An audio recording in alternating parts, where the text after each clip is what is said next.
in terms of consciousness, I'd like to kind of work through a model of consciousness to kind of explain what's possible, okay? And also talk about why it is that we lose consciousness, right? Right here, what we have is called the Johari Window. So in the Johari Window, it's a model of consciousness, right? And it's a social model of consciousness because we're social beings, and it's a big part of our experience. How we're conscious, how we understand is related to other people. At the top here, you have what you understand or know, okay?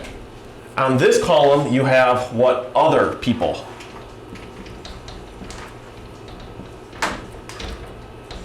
And then, again, on this side, you have what you do not know. And others do not know. So you take these things and you have a nice quadrant. And so I've kind of turned it on this end because I started to realize that visually it didn't represent exactly the truth of our life. But I'm going to first explain the quadrants. So this is called the arena. It's called the arena because this is where you can really play. This is where there's a common understanding between you and others. And this can be about anything, right? But specifically, usually what you're trying to do is remove your own blind spots. So this is not a blind spot for you in any way. You fully see it, and other people see it too, and you share that understanding. Things about yourself that everybody knows. Like, people that get to know me know that I'm a geek, you know? And so that's well known.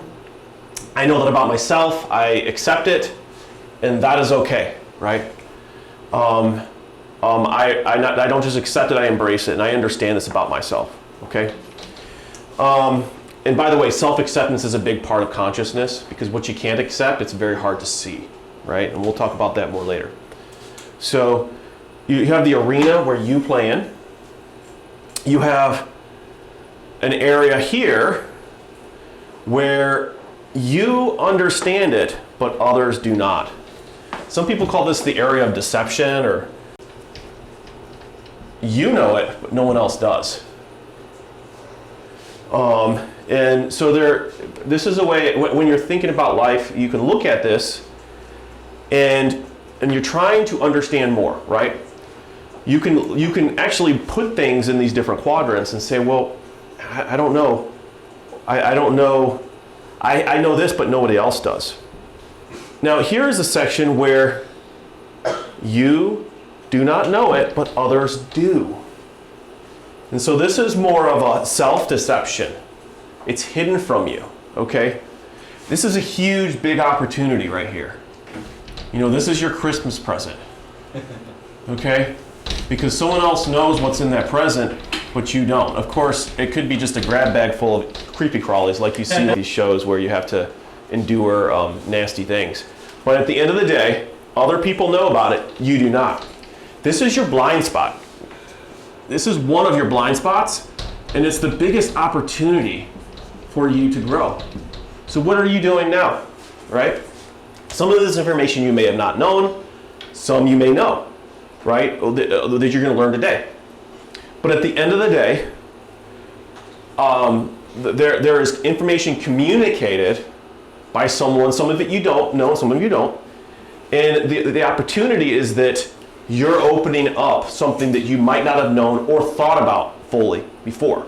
So whether you kind of know the concept, but now you're playing with it in a different way, you see it in a new light, you learn something, you grow as a person, right? Now you're a different person because you have this information, you see the world differently, you see all the opportunities. Here, what you have here, this whole segment, and there's no end here. A lot of people draw these as like a little box. I always draw it open-ended because when it comes to what you do not know, there is no end. If you were really to compare it, what you would see, probably the proper way to look at this, would be something more like this. A little dot of consciousness with an infinity to know, right? Yeah.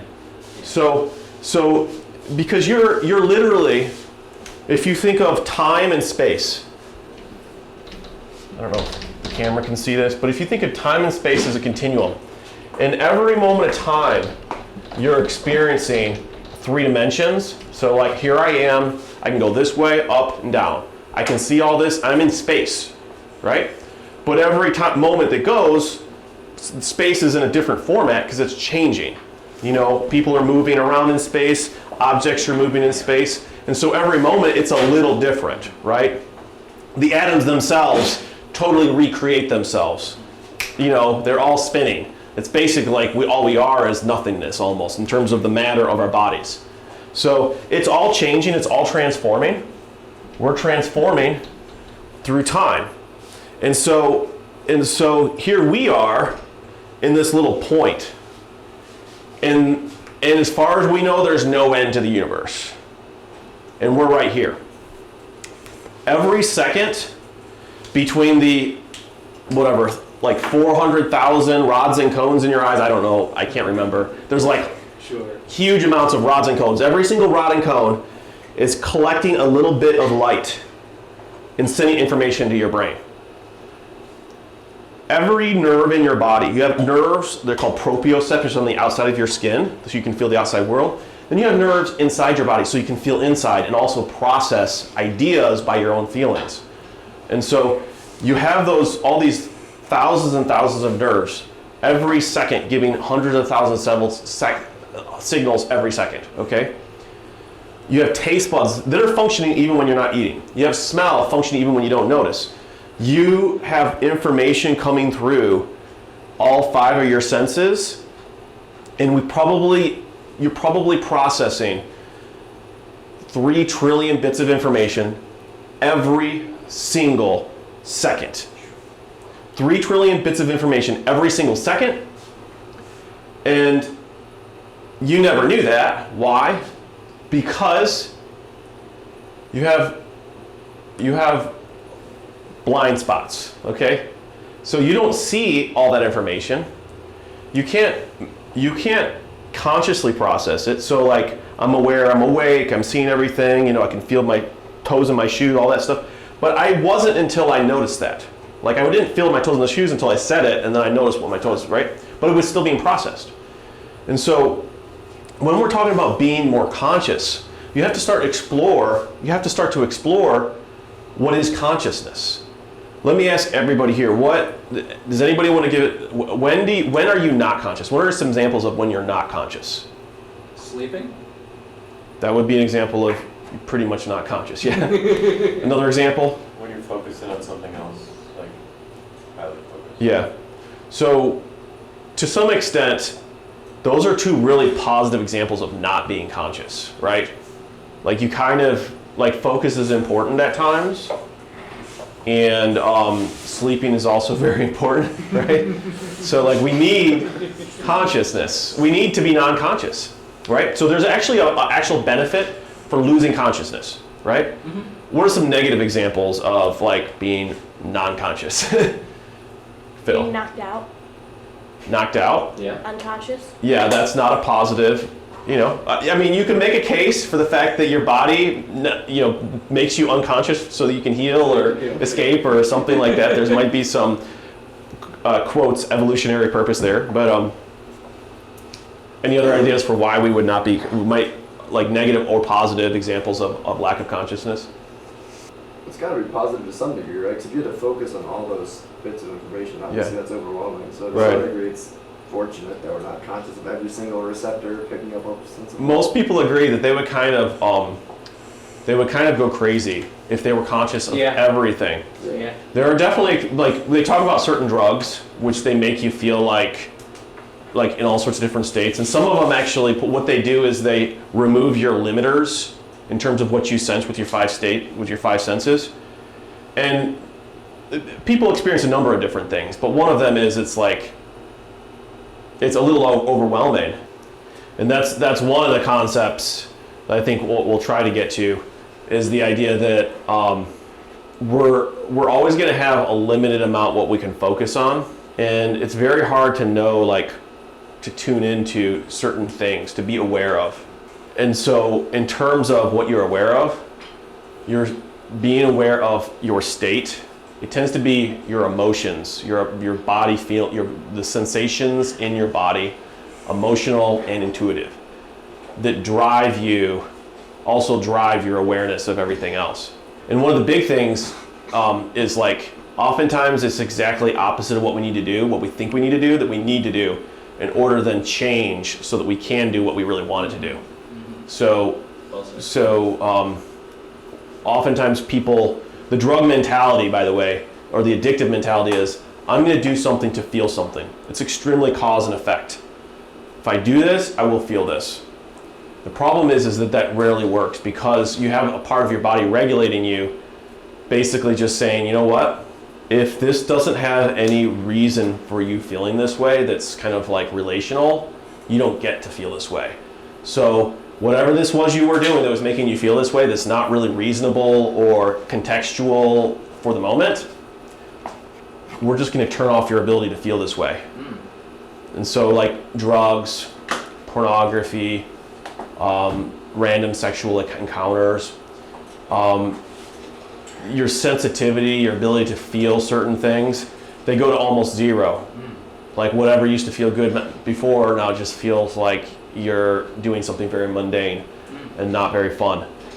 And so if there's no relationship involved, if it's not extremely meaningful, all of the things just get removed completely. And so because you were trying to have this feeling, but not really doing the hard work for it, video games, for instance, you feel like you've done all sorts of great, amazing things in a video game, but it turns out, you know what, you didn't actually do anything meaningful in your life, and so they make you feel something for a while, but typically you're not like better off after you're done. And a lot of those things, like at some point in time, there is no novelty in that relationship. Not right away anyways. Like it's not new if you've been around for a long time with another person, right? And so that there's nothing novel. It's not as stimulating in terms of like, oh, I'm so excited to meet this new person. Right? This is the person you've known. And so you have to find a reward by looking for something new in the old. Like you have to kind of you're hacking. You're trying to take and say, well, it is kind of natural to look for something new and exciting, right? Because there is a reward there. You just talked about it, right? But then you end up putting yourself in a position where your state of well-being is down-regulated by homeostasis. What is homeostasis? It's the thousands of processes in your body that regulate everything from your thinking to your blood sugar levels to everything else, to levels of all sorts of important nutrients. All these things are regulated. And they're regulated within a narrow band of what your body understands is the important levels. So if it's above this, you die. If it's below this, you die in blood sugar, right? Yeah. Same with all your neurochemicals, and which generate your experience. So you have all these brain chemicals in there, and they're your body's drugs. So all the drugs out there are just stimulating your own body's drugs that you already have inside you. So a lot of people are looking for a natural state, really, that it's very reasonable to desire. And instead they find that they do experience it for a moment, so it always gives it the promise of something good. And then very quickly, it puts them in a permanent state that is way worse than what they had before, and exactly the opposite of what they wanted in the first place. And so to understand how to run your life, you have to understand that this is like one of the most basic things in terms of being conscious. If you want to be conscious, you got to be conscious of how you become conscious, right? Like, you have to realize, like, all of these states are being driven by processes totally out of your consciousness and totally out of your control. And when you start to realize how these work, suddenly you realize everything I was doing, everything I thought I needed to do in order to feel good, to just live life as a good life, I'm going the opposite direction of what I need to do, right? And if you have anxiety issues, oftentimes trying to comfort your anxiety is exactly the wrong direction. You need to find things that aren't too bad, but stress you out enough that push your mechanisms of how you regulate your anxiety, right? So you go a little bit towards that, and then suddenly you're down regulating your total overall anxiety because your body's like, well, we need less of this, right? And so often, you want to be stronger. Well, you tax, or you don't do that by sitting down and doing nothing. Like, well, I feel stronger when I don't lift weights. Yeah, but not, like, that's only for the moment. You feel very weak when you exercise to exhaustion, right? Yeah. When you like literally let your muscle fail, that will give you the greatest strength, but you won't feel stronger right then. And so almost everything that we want, we have to almost go the exact opposite of what you think that you need to do. That is like one of the huge things. You need to realize like long term, what do I want versus how do I want to feel in the moment. And so a lot of times you're going for a feeling that's going to take you the opposite. You want to actually be willing to walk into a dangerous feeling. And hold that thought, because that really connects in. Like your success has a lot to do with your ability to kind of endure pain.